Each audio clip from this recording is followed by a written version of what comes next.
Coming up on Mountain News at 6, 2 federal judges ruled the Trump administration must continue to fund SNAP food assistance. Why Eastern Kentucky families are still nervous. And we take a look at a bill aimed to make it safer for children around Halloween in Kentucky. And if you have plans to go trick-or-treating tonight, not a bad evening to do so, but rain chances will pick up again sometime soon. Details coming up.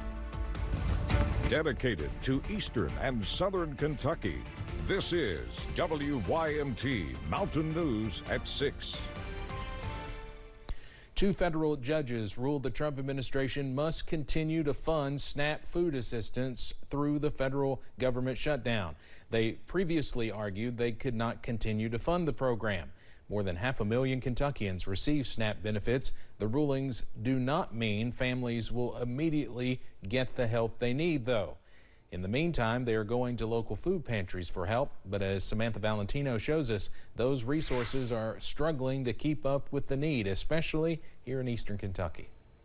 At Hazel Green Food Project in Wolfe County, we have seen an overwhelming response and need. Founder Nikki Stacy says people are traveling from across the Commonwealth for their help. She says some families have to drive for hours due to a shortage of resources in Eastern Kentucky. At their most recent distribution day, they served people from 35 different counties. People just begging for anything that we have in here. And what they do have comes from donations. We've been working with our local businesses.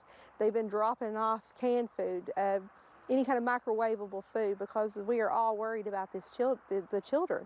As a team here at Hazel Green Food Project volunteer their time to do what they can to help, they really want to see the governor and state lawmakers come together to do their part. And the governor can declare a state of emergency. He can call a special session, get our state reps back to Frankfort. Governor Beshear's office says a state of emergency is not a viable option for Kentucky, barring support from the General Assembly, as legislation puts an annual cap on the governor's spending. The governor is also unable to use the state's rainy day fund without the support of lawmakers. This would require calling a special session. But Beshear says the rainy day fund wouldn't be enough to cover even 1 month of SNAP benefits in the Commonwealth. That's why Team Kentucky says it's vital the Trump administration fund the program using their emergency fund, as 2 federal judges ordered them to do Friday. All the federal government has to do is release these funds to feed people. It's that simple. It should not take a judge and a ruling to make funding that we've already invested in for people to eat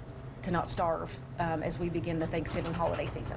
There's no timeline of when people could see their SNAP benefits returned, but the Trump administration could appeal the rulings. In Wolfe County, Samantha Valentino, WKYT.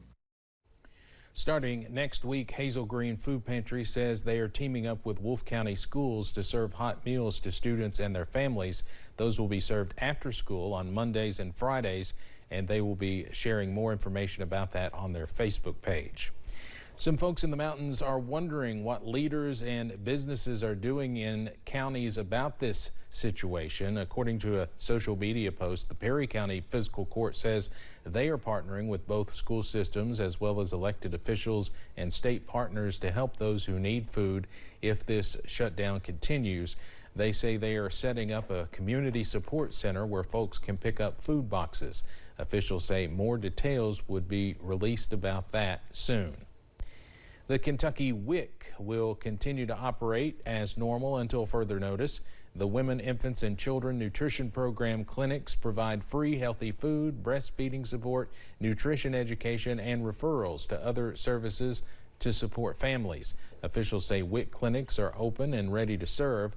You can still use your WIC cards to purchase eligible foods. WIC-approved stores will still process purchases. Well, the forecast is not too scary for tonight on this Halloween, and it's certainly better than the last few days. Meteorologist Eric Dean has our first look at the forecast. Eric. Got my bag ready right here. Ooh, that's going through the green screen. That's cool. Take a look here right now in Stanton and Powell County. You can see a little bit of cloud cover out there.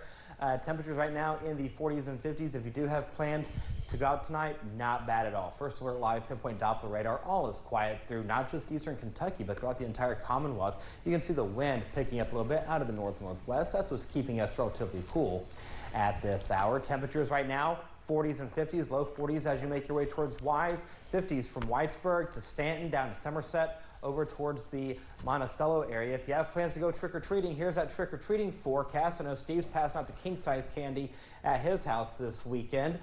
Temperatures in the low 50s by the 6 o'clock hour, mid-40s by 8 p.m., upper 30s and low 40s with clear skies by 9 p.m. now. Trick-or-treating in some places is tomorrow night. We'll have that forecast coming up in the First Alert forecast in a few minutes. Steve. All right, Eric, thank you. 3 men charged in connection with a double murder in the Belfry area of Pike County appeared in court yesterday. Jolyn McCree, Devin Overstreet, and Orlando Pack Jr. were charged in connection with the deaths of Jacob Adair and Rodney Estep in 2023. During yesterday's hearing, prosecutors mentioned DNA testing results were completed from the KSB's lab in the case. The defendant's attorneys wanted to review that evidence before arguing motions. The 3 men had a pretrial conference set for January 29th. A jury trial, as of now, is set for April 27th. One Jackson County man is behind bars after he was accused of evading police. It happened last week when police were called to the 7,000 block area of Highway 421 North in Sand Gap. Police say Matthew Hammond had multiple warrants for his arrest. Police say when Hammond realized police were after him, he tried to get away. After Hammond was taken into custody, police noticed he had a handgun in his possession. A Tennessee woman was arrested after police in Bell County say she was driving under the influence. It happened Tuesday when deputies were dispatched to a possible collision. Police say they noticed Amanda Like's vehicle sitting sideways in the middle of the road.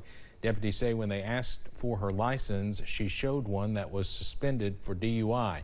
Like was charged with operating a vehicle under the influence and endangering the welfare of a minor. A group of Kentucky lawmakers are planning to reintroduce House Bill 42 in January. The goal is to make Halloween safer for Kentucky children. WYMT's McKinley Calandrino explains how. Children throughout the United States look forward to Halloween every year. While it should be a safe environment for kids to dress up using their wildest imagination, some people could use it as bait. People who have done horrific things to children and have gotten out, that they use Halloween as an opportunity to prey upon children. And we have this gaping hole in our law right now that keeps that opportunity open. Representatives including TJ Roberts are proposing House Bill 42, which would prevent sex offenders from participating in Halloween-related activities involving minors. So House Bill 42, I think, was a common sense bill that keeps child sex offenders away from children during Halloween. If you've already committed a sex crime against a child, we need to keep you as far away from children as humanly possible. According to safehouse.org, in 2024, there were nearly 10,000 registered sex offenders in the state of Kentucky. This bill would prioritize children's safety as they grab their trick-or-treat baskets and head from door to door. I think that if there's any legitimate role of government, it's to protect children. It's to protect the vulnerable. The bill would prohibit sex offenders from things like trunk or treats and passing out candy 2 weeks before and after Halloween. Representatives say law enforcement agencies would be in charge of monitoring offenders. The goal, where both parents and children can enjoy Halloween safely. In Perry County, McKinley Calandrino, WYMT Mountain News. The 2026 legislative session begins January 6th. All right, trick-or-treating, the big night tonight. If you have plans, not bad at all. Tomorrow, though, may be a different story. Details in the First Alert forecast coming up. And students in Hazard celebrate Halloween a little bit early. We'll explain. From everyone here at WYMT, past and present.